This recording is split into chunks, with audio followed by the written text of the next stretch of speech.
Beleza. Vamos lá. Pedro, qual foi a ordem das palavras? Bola, macaco, balbúrdia, frito. Bola, tá certo? Patrícia, foi isso que você falou? Eu não se lembra. Qual foi a palavra que ela falou? Que você acha que entendeu? Bala? Certo, foi perto. A segunda qual foi mesmo? Macaco. Macaco, tá certo? Balbúrdia. Balbúrdia. Frito. Uhum. Frito. Frito. Beleza, foi muito bem. Foi 3 de 4. 3 de 4. Não foi um tal de estar na saída. Vamos lá, último grupo. Eu sou primeiro. Toca a Tânia comigo. É.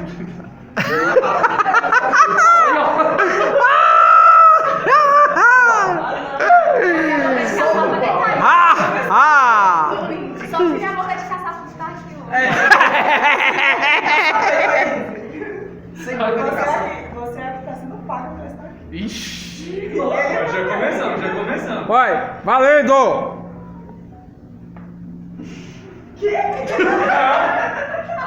Acabou! É Vinícius. Passa pra frente. Vai. Agora que forçou a barra. O Isaac se Já controla. vai batendo. Vai, Isaac. Seu emprego, calma.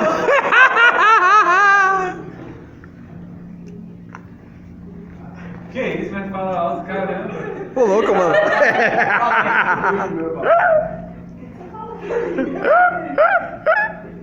Ai, não acertei. Ei.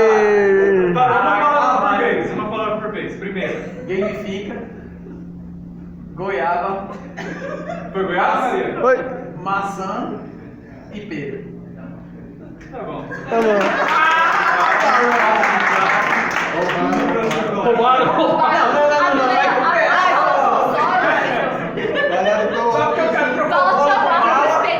Ô, foi roubado. Foi roubado. É. É que a gente teve uma certa evolução, né? Porque depois, vamos dizer que acertou uma lá que sair, e essa aí, né? Ah, é, pô. Aí. O resto do nosso grupo vai concordar com tudo que o Isaac falasse para final. O açaí do Kleber era um amudo. A gente já teve uma melhora na performance, foi o quê? Foi 3? Foi. Só errou o bala, né? De bola pra bola. É. Eu acho que a gente merece que a gente não chocolate. É isso aí. Ô, só se for aquele cacau show, hein? Só se for cacau show, hein? É. Ó. Vou contar lá, Ó. ó. Olha lá, ó. Negativo? Eu sou que Tem chocolate? Beleza. Vou chamar aqui então o nosso professor de hoje, nosso palestrante, Lucas Guido.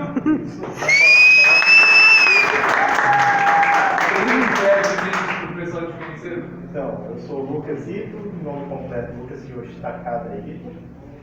Ô, louco. Entendeu? Ah, Lucas Mas, Yoshi fazendo uma Takada. breve audiodescrição minha. Eu sou asiático, baixo, cabelo comprido, preto, Igual meu. moreno. Igual eu, né? Vestindo uma blusa, acreditar. É. Tá, vamos descrevendo. Tá bom. Uma preta com verde, uma camiseta verde, uma calça verde. Uma bola. Tá no básico, tá no básico. Vamos lá. Igual eu? Pra quem não me conhece, eu sou e agora eu vou falar um pouquinho do porquê que eu tive todo esse enrolo pra falar da minha roupa. Primeiro, eu sou daltônico.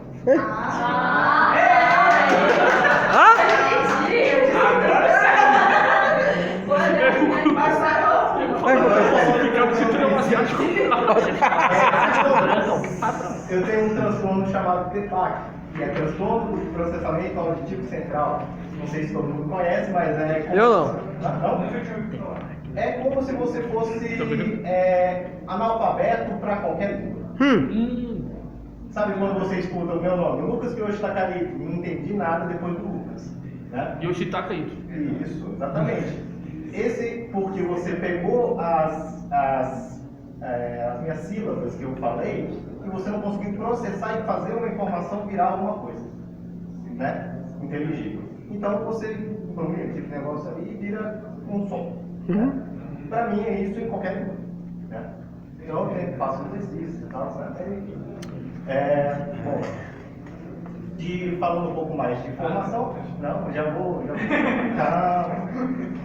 De formação, tenho 30 anos, né? Sou de 94 e formei em engenharia, estou trabalhando aí com educação e venho mostrar um pouquinho sobre como fazer diversão e educação se unirem para fazer alguma coisa, porque a educação é muito importante. Com certeza. Muito obrigado, Lucas. Lucas, o daltônico sempre confunde verde e vermelho ou confunde outras coisas também? Tem essa curiosidade. Eu também tenho essa Valeu. Nunca cheguei dessa forma. Então, eu confundo muito algumas tonalidades, como por exemplo, tonalidades escuras, como por exemplo, vermelho para um cinza, um verde para um cinza, ou alguma coisa para marrom.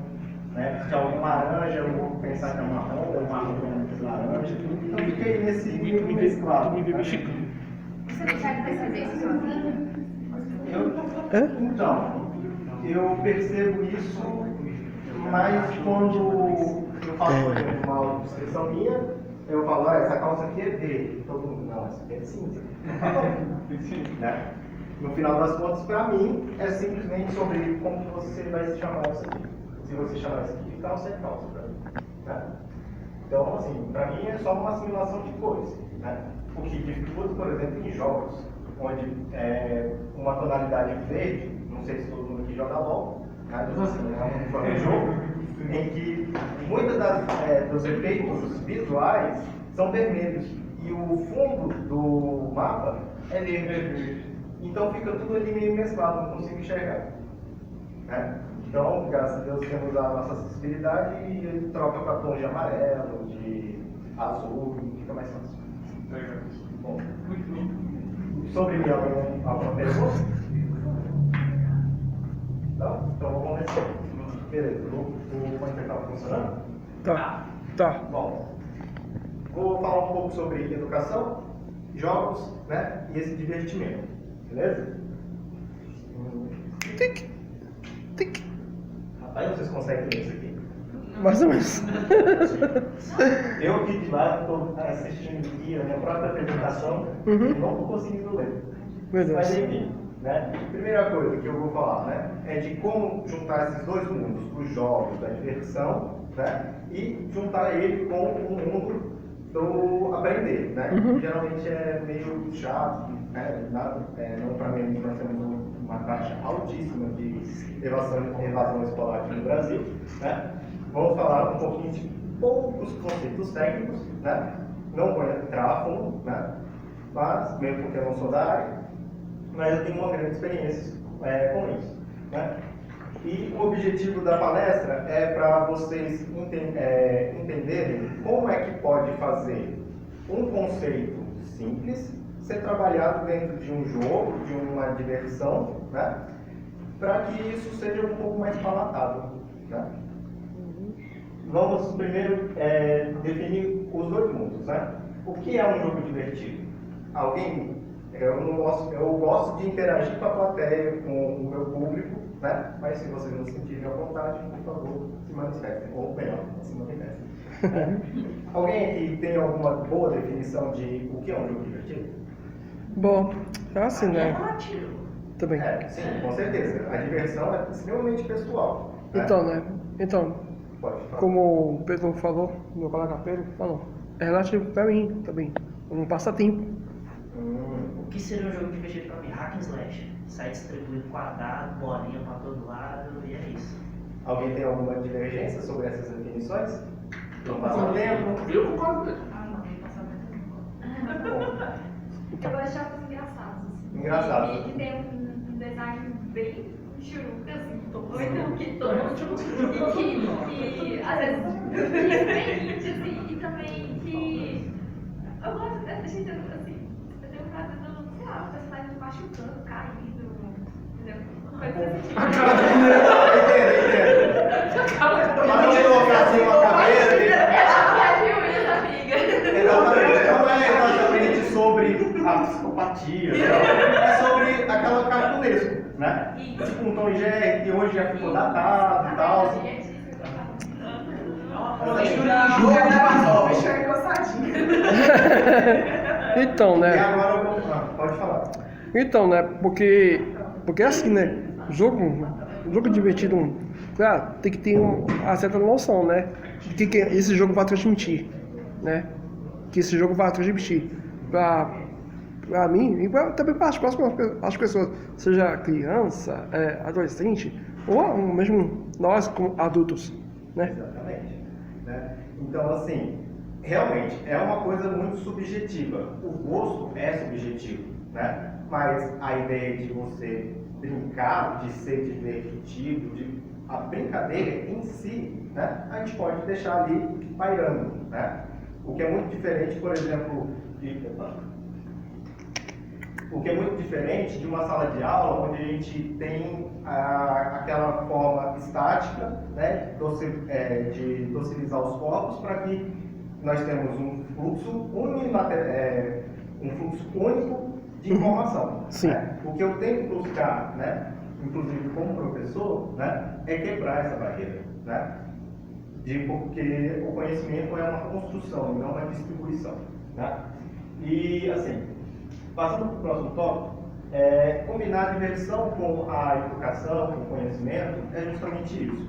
Tentar tornar uma coisa que é uma brincadeira, né? Uma coisa que é de um processo natural, né? Para a gente conseguir agregar dentro da nossa própria formação, porque a educação é formação. Né? E vamos falar sobre os componentes alguns componentes, tá bom? De jogos divertidos, né? Aqui, primeiramente, regras simples, né? Por que regras simples? Quem aqui já jogou um LOLzinho? Eu. Eu não tô sozinho não, Lau. Qual foi, para vocês que responderam afirmativamente, qual foi a experiência de vocês ao abrirem a loja? Começou o jogo, bem-vindo ao Sala Noturna. Você sai correndo, todo mundo sai correndo. Você não vê a tela dos outros, não sabe o que está comprando. Como foi a experiência de vocês? Comprar recomendado. Máfia, a mesma coisa. Pois é. É isso. Aí dali tu você inventou outras coisas, né? Exatamente, né? Então, assim, Mano, são uma piona top. a loja de um jogo tipo MOBA realmente é intimidador à primeira vista. Sim. Né? São extremamente complexos, você tem árvores dentro disso, né? Então, assim, não que isso vai tirar a diversão, né? Não com menos, estamos sozinhos até hoje, né? Mas isso torna intimidador para o primeiro contato, né? Então, eu trouxe alguns jogos aqui para a gente analisar exatamente isso, né? O Ludo, quem aqui já jogou Ludo? 1000 anos atrás. Ai, 1000 anos atrás eu tava jogando isso aqui, Esse né? jogo porque é um clássico do 4 em 1. Aham, sim. Você comprava ali no 1,99, datado já. Você comprava ali um board que tinha 4 jogos, né? Um deles era o Ludo. E o Ludo, acredito que sejam um dos jogos mais jogados daquele 4 em 1. Talvez não por conta da dama, né? Que ele consegue ser mais simples ainda, né? Mas o Ludo, ele é um jogo extremamente simples. Você tem dados, tem basicamente 2 regras. Você joga dado, anda, e se você repetir, você joga de novo. Né? Aqui o King Crush, né? Sim. Que é o Connect 3, né? Muito simples, extremamente envolvente. Você vai ter aquela conexão, regra simples, feedback constante, né? Ou seja, quando a gente vê aqui na tela do Candy Crush, né? Sempre que nós temos o número de jogadas, né? Restantes, né? E qual é o seu desempenho até então, né? Então, para que o jogo seja divertido, ele tem que ter esse feedback constante, essas regras simples, para que torne a experiência de quem está jogando cada vez mais prazerosa, Uhum. né? E a imersão e o engajamento, né? O último tópico, né? Podemos ter alguma coisa muito simples, como isso, né? Como, por exemplo, o Ludo, que é simplesmente uma corrida, Uhum. né? Ou contextos um pouco mais complexos. Por exemplo, não sei se você já conhece, mas ele é Hollow Hollow Knight. Knight, Coliseu dos Touros. Pois é. Né? E Pergunta Hollow Knight. Hã? quer falar um pouco sobre aproveitando que você sabe sobre Hollow Knight. Você gosta, primeiro? Sim. Você gosta mais da parte de apertar botão? Não, exploração. Né? Exploração, né? No Metroidvania. Uhum. E por que isso é tão divertido para você, em particular? Cara, mais de recurso mesmo e conhecer mais os ambientes, o trilha sonora e admirar mais mesmo. E com relação à história em si, da exploração, porque a exploração é uma etapa, né, de todo o jogo, né? Com relação à construção da história, qual foi a sua experiência sobre isso? Rapaz, só fui saber da história mesmo depois que eu zerei o jogo. Porque eu estou apertando passo. Não, é porque ele mesmo, ele não conta a história assim, além dos itens. Você precisa vender os itens a ele que te conta um pouquinho da história, Sim. basicamente. Mas tu saber mais aprofundadamente, você teria que ver a história contada mesmo do jogo.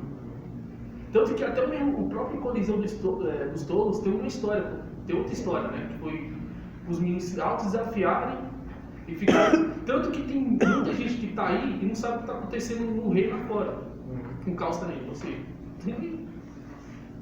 Então a gente tem não só uma questão de mecânica, vamos apertar botãozinho e passar para frente, né?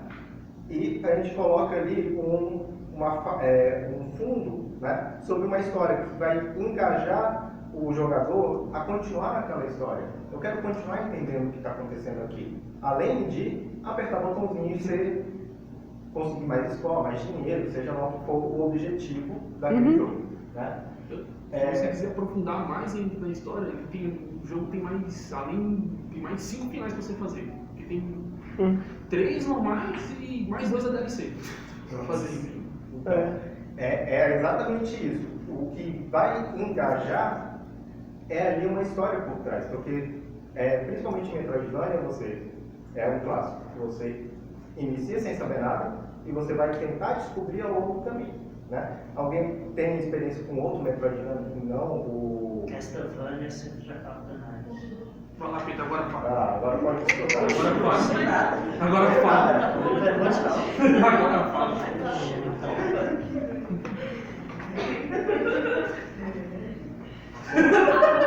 Ó, Renata. A Renata tá mais enterrada aí. Amor doce? Não desconheço.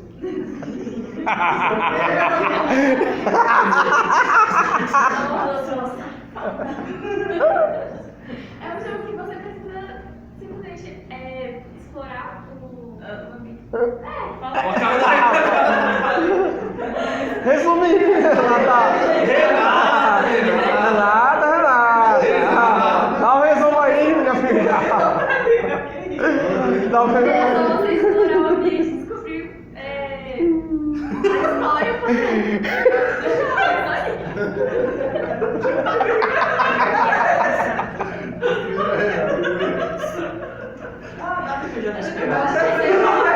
Basicamente, o jogo é ficar passando um monte de homem.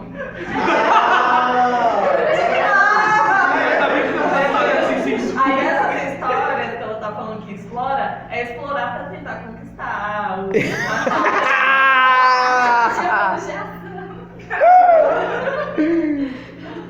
esse jogo. Não, exatamente.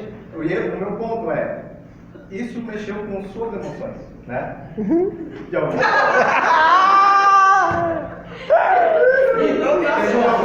favor. Mas é o que gera engajamento no jogo, certo? Compensação, eu trouxe muito de propósito.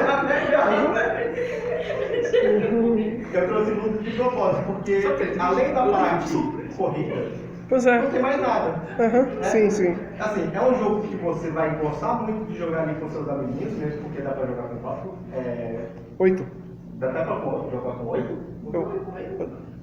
Não sei. 4 pessoas. Eu, no máximo, joguei com 4 pessoas.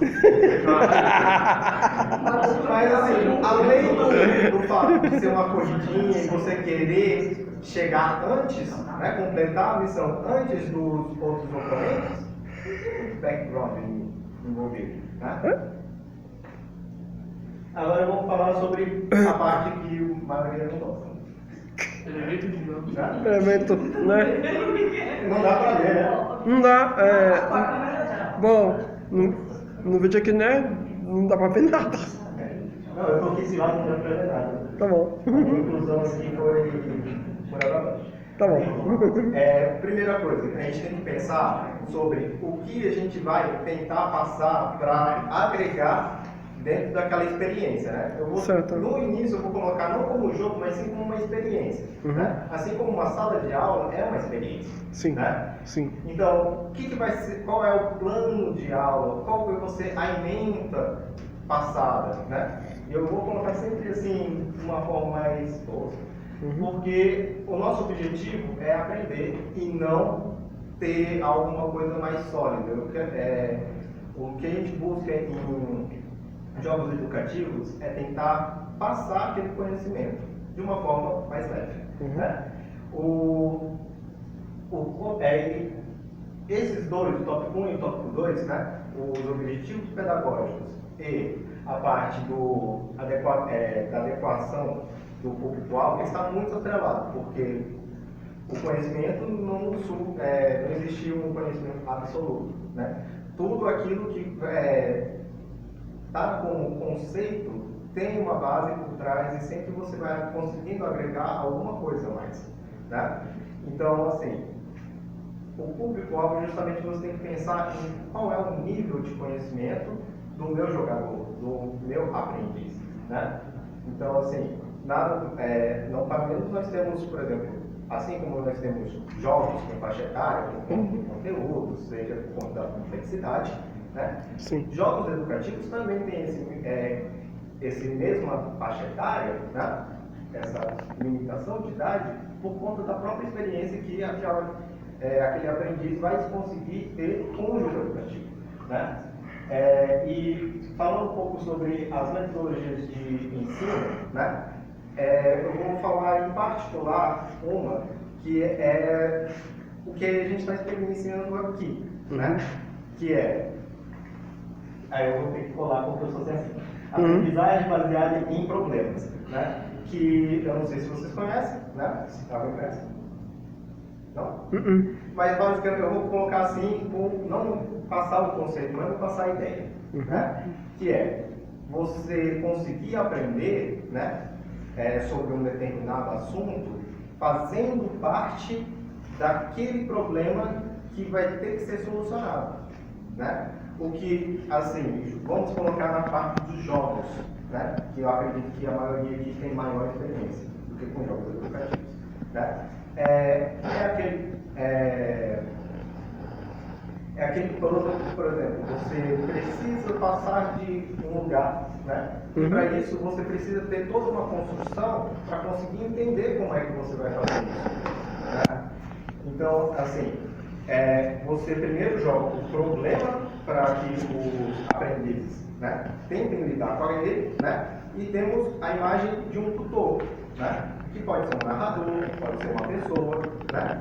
Que vai conseguir direcionar, né, a experiência de cada um, né? Então você vê que aquela ideia de ensino, né, como forma de transmissão de conhecimento, né, perde um pouco de força, né? Não estou dizendo que ali o tutor ele não vai funcionar como um professor, mas sim como um mediador da experiência que todos aqueles aprendizes vão ter naquela situação problema.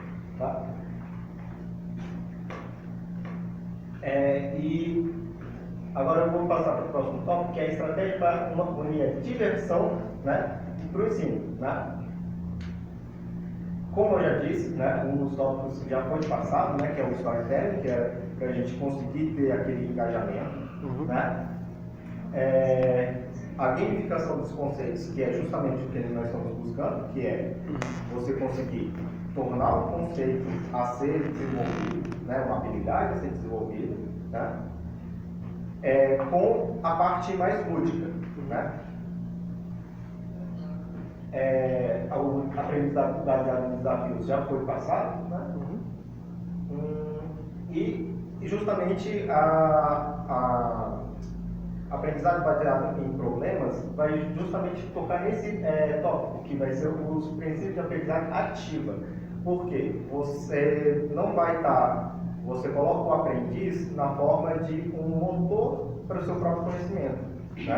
Onde ele vai participar, né, do seu próprio desenvolvimento, né? E agora vamos para alguns exemplos. Alguns desses aqui, alguém conhece? Sim. Duolingo. Todos conhecem. Não, Duolingo e o Minecraft. Domingo, Minecraft. Alguém conhece o Kahoot? Sim. Conhece? Não. Para quem conhece o Kahoot, a minha pergunta fica, e se não quiser responder, fique à vontade. Qual é a sua experiência com o Kahoot? Então, eu achei legal. Tem um jogo que ele é de desenho. Sabe aquele desafio de desenho? Tipo estilo Kahoot. Aí a equipe fica tentando adivinhar o que o outro está desenhando. Tipo, Aí uma reação, tá. gato. É gato? É gato. É gato. Gato Eu dei uma- é legal. Pareceu um monte. Mas especificamente com a ferramenta Kahoot. Qual Os o seu- professores que usaram foi- na então, sala de aula, eu utilizar- achei legal. O pessoal só colocava o QR Code, já entrava e respondia o quiz. Então é bem rápido. E com relação a uma avaliação, vamos colocar assim, como clássico, né, que é uma prova, e uma avaliação por meio de Kahoot. Qual dos dois você achou assim, mais interessante?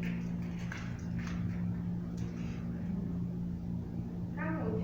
Kahoot, Apesar de colocar realmente perguntas bobas, né? na realidade as perguntas é porque alguém fez aqueles cartões desse jeito, né? O Kahoot ele é uma ferramenta baseada em flashcards, né? Que você vai ter alternativas, uma pergunta, né? E uma assertiva que vai estar correta, né? Tem vários tipos de demonstração, vou tentar passar para na próxima slide ter uma imagem melhor, né? Mas assim, é tudo baseado em flashcards, né? Onde você vai participar dali e geralmente o Kahoot ele está atrelado também à competição, né? Onde você tem uma avaliação competitiva, né? Onde você está com os outros tentando conseguir pontuações, né? Avaliações melhores do que os seus coleguinhas para você conseguir um prêmio, né? Então é justamente essa feedback constante, ou seja, você ter a certeza de que não, nessa questão aqui eu errei, nessa assertiva aqui eu acertei, né? E vou passar agora para o Duolingo, que eu acho que a maioria conhece, né? Quem tem uma boa experiência com o Duolingo? É sério? Foi até bom, assim. Mas aí depois ele ficava muito pensado. Faz muito tempo, Renata, volta eu. Verdade. Eu já baixei também o aplicativo uma vez. Eu tive uma experiência legal, só que pra mim, com o tempo, no início é bom a minha questão de competitividade. Eu conheço pessoas que, assim, tem que todo dia entrar no Duolingo pra não perder no ranking. Então, essa pessoa se é. Fala muito. Mas Depois eu tive que falar. alguém não conhece a ferramenta do Duolingo? Não. Nossa propaganda direto.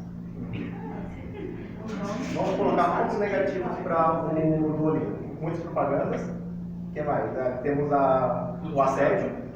Spam de notificação. Spam de notificação. Muita negatividade, eu sempre vi propaganda, né? Então, uma falta de progressão, né? Repetitivo. Sempre. Eu vejo muita propaganda, mas nunca dizem o que é. Sobre o que é. Tem muito meme, mas é o que é. Ah, eu vou aprender idiomas? Eu no início pensei que fosse, mas não sei. Se funciona, não sei. Então. É tudo isso. Então, a não sei.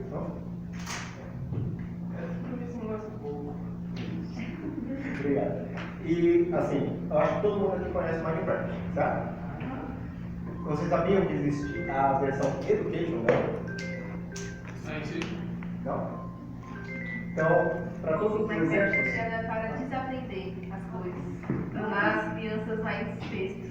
Não, pior que tem muita coisa que pode ser desenvolvida com o Minecraft, né? Aqui eu coloquei um exemplo, né, de um jogo em cada uma das 3 plataformas, né?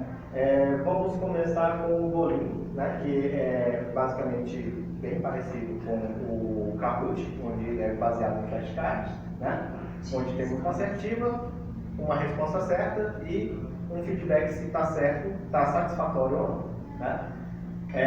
O Kahoot é o clássico flashcard, né?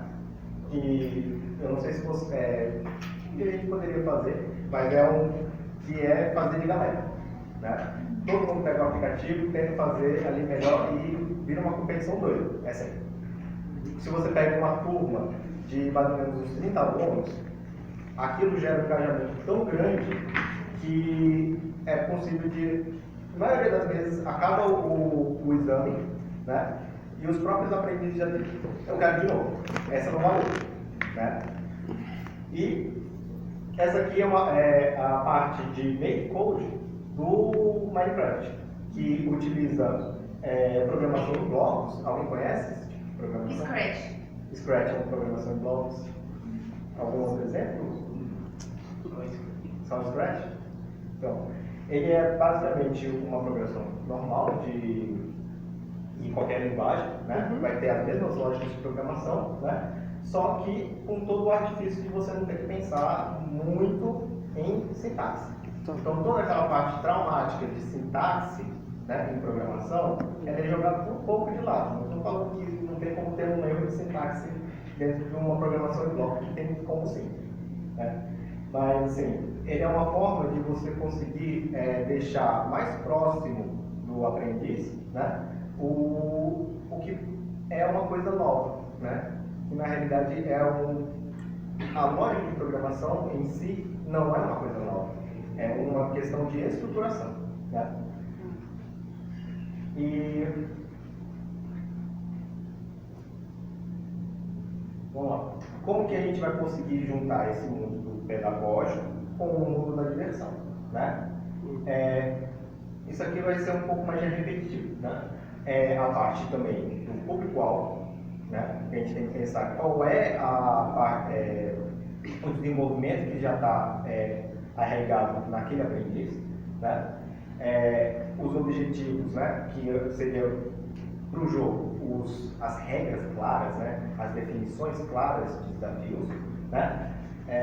O processo de design, eu acho que ninguém consegue ler, mas enfim, é mais sobre como que você vai conseguir, né, fazer toda a esquemática de projetos, fluxograma de como que vai ser o encaminhamento, né, daquele,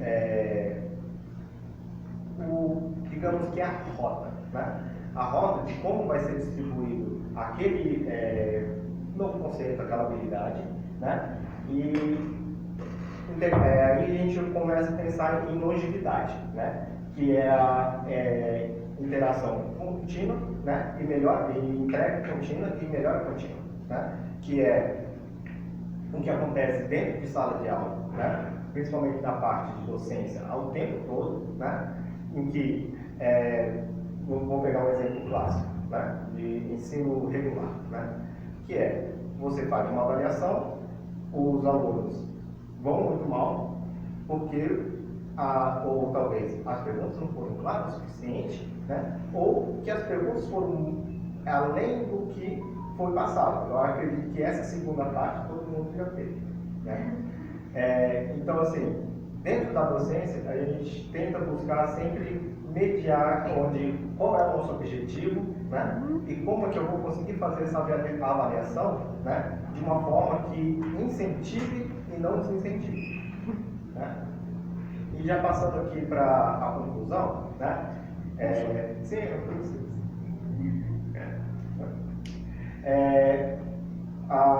O conceito de você conseguir fazer um jogo educativo, um jogo que consiga atrelar tanto o conhecimento, a desenvolvimento, vou colocar como desenvolvimento de habilidades, o desenvolvimento de alguma habilidade, né?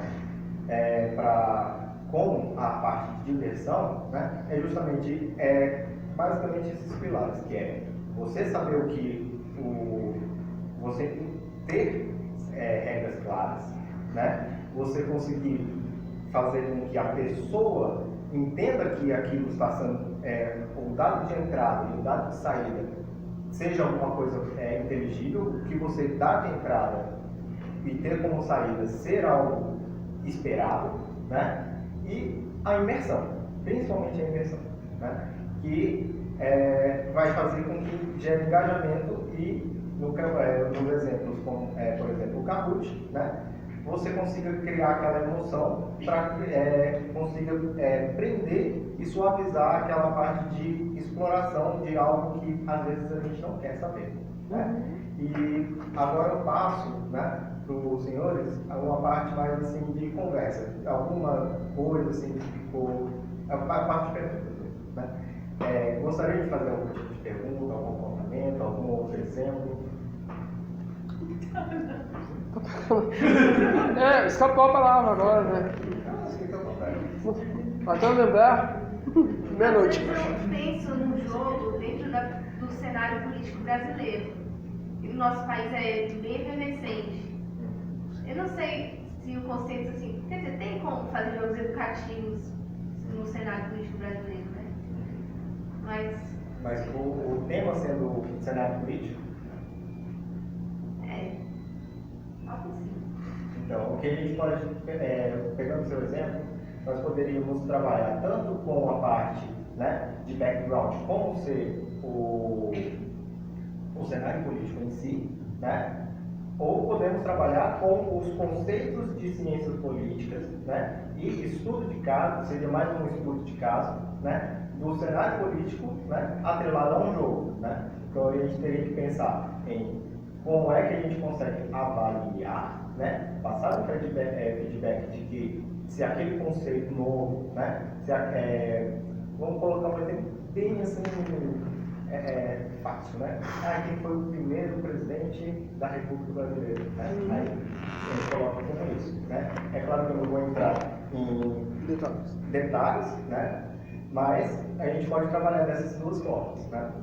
Tanto com o próprio conteúdo, como também a gente pode colocar como uma coisa mais suave, um background, né? Como? Algum?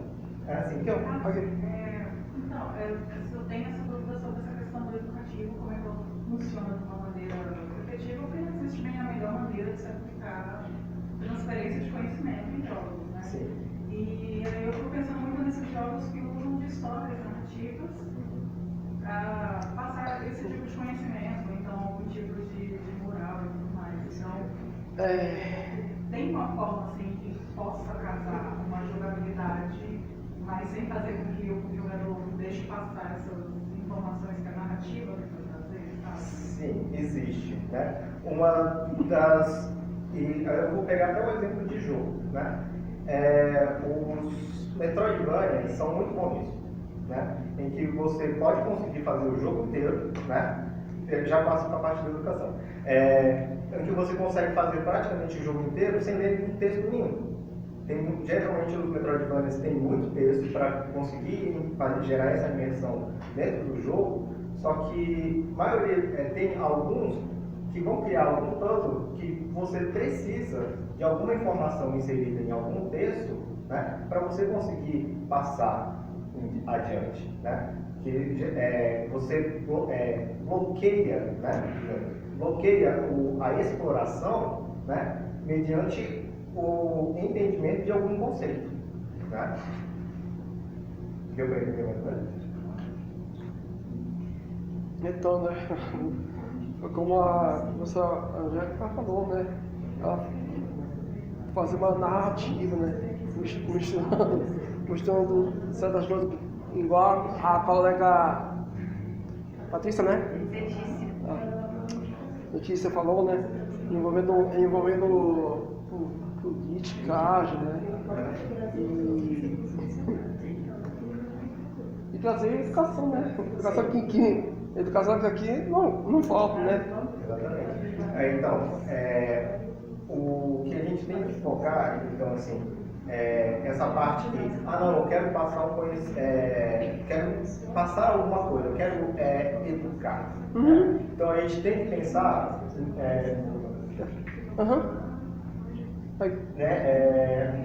lá no... Não. Passou. Aqui. Isso.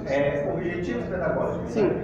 A gente tem que pensar em qual vai ser o cerne do nosso problema, né? Já puxando a parte de aprendizagem baseada no problema, né?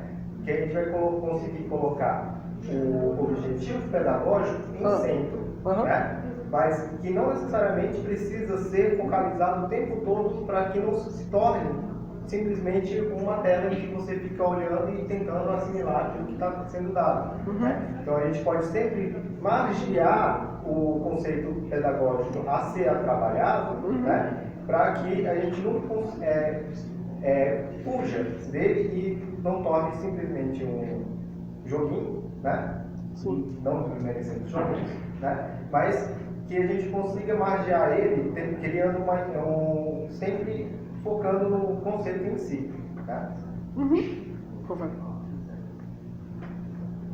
mais? Alguém gostaria de fazer alguma adição? Sim. Quando a gente trata de jogos educativos, a gente sempre tem de imediato um feedback negativo, seja ele adulto ou criança. Vamos jogar um jogo educativo aqui. A galera vai falar, um joguinho educativo, vamos jogar um balão aqui. Roblox, exatamente. Você tem alguma estratégia de conseguir estimular essa primeira etapa para tentar fazer com que o jogo educativo seja mais palatável, mais fácil digerido pelo público de imediato, aplicando pode ser numa sala de aula ou numa palestra? Sim, a forma de você conseguir driblar essa negação, né, com o enfrentamento de educação, né, geralmente com esses três. Vamos analisar essas três imagens. Né? Tirando a Minecraft, que está realmente escrito Education, né, nenhum deles a gente consegue determinar de pronto se é um jogo, se é meramente uma publicidade, né, ou se é de fato um ambiente de aprendizagem. Né? Então, você tirar um pouco essa carga, né, não, isso é um jogo educativo, isso aqui é uma sala de aula. Né? Então, na realidade, nós criamos a ideia de criar jogos em que o foco seja algum conceito a ser trabalhado, algum objetivo pedagógico, né? Em que a diversão é dada como primeiro plano, né? Mas que o conceito em si vai estar sempre sendo trabalhado, né? Para que não se perca o foco do próprio conteúdo em si. Né? Então, para quebrar essa barreira, geralmente o que a gente faz é pegar um jogo, entregar um jogo em que você, se quiser, aprende alguma coisa. Né? Eu gosto de pensar mais como uma oportunidade de absorção de algum conteúdo do que uma necessidade de assimilação de algo. Né? Que dessa forma a gente tenta quebrar essa barreira que é criada justamente na educação regular, né? Em que a nossa grande memória é de que nós vamos ali ficar, sei lá, 5 horas, 6 horas, sendo docilizados e esperando que um dia acabe, até o ensino acabar. Né? É uma obrigação. Né? Então, a ideia é você tirar essa carga de obrigatoriedade né, seja e se tornar algo a ser estimulado, né? Não é que você precisa tirar notas, digamos, acertar metade das questões para conseguir chegar na próxima etapa, né? Mas nessa etapa, digamos, na primeira fase, né, no primeiro desafio, eu consegui 5 de 10, né? Vamos pegar um exemplo de jogo, né? Não o melhor dos jogos, mas a ser tratado, mas o Doom, né? O Doom, ele, no final do jogo, sempre tem quantidade de inimigos mortos, a sua exploração, né? E quanto por cento de secrets. O secret no jogo Doom, ele é totalmente acessório. Sim. Né? Você consegue passar tranquilamente o jogo inteiro sem fazer nenhum secret. Mas o fato de você ver o feedback de que eu só consegui explorar 3% de secret, eu andei o mapa inteiro e não consegui chegar nos outros tantos por cento para conseguir platinar o jogo. Né? Então, assim, seria mais ou menos essa intenção de que você dá a oportunidade de você conseguir estimular o aprendiz, o jogador, a conseguir fazer cada vez melhor. Né? Deu pra entender? Essa pergunta, tem que fazer mais uma pergunta. Esses jogos educativos são bons, eles gamificam situações rapidamente, por exemplo, numa sala de aula, no grupo de colegas, às vezes com pessoas que nem jogam muito, mas que têm essa facilidade de entrar, por exemplo, para um telecoach poder responder ali quiz, perguntas, um desenho simples, adivinhações. Mas eles não aparentam ser tão rentáveis quando a gente observa. Não sei como que é no mercado essa rentabilidade em comparação a outros nichos de games. Ah, sim. Um grande exemplo, esses 3 aqui são ótimos exemplos, né, de a questão de você conseguir monetizar aquele tipo de desenvolvimento, né?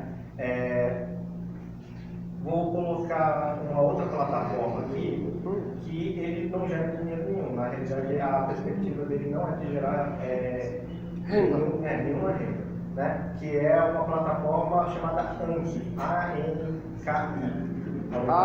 A-N-K-I.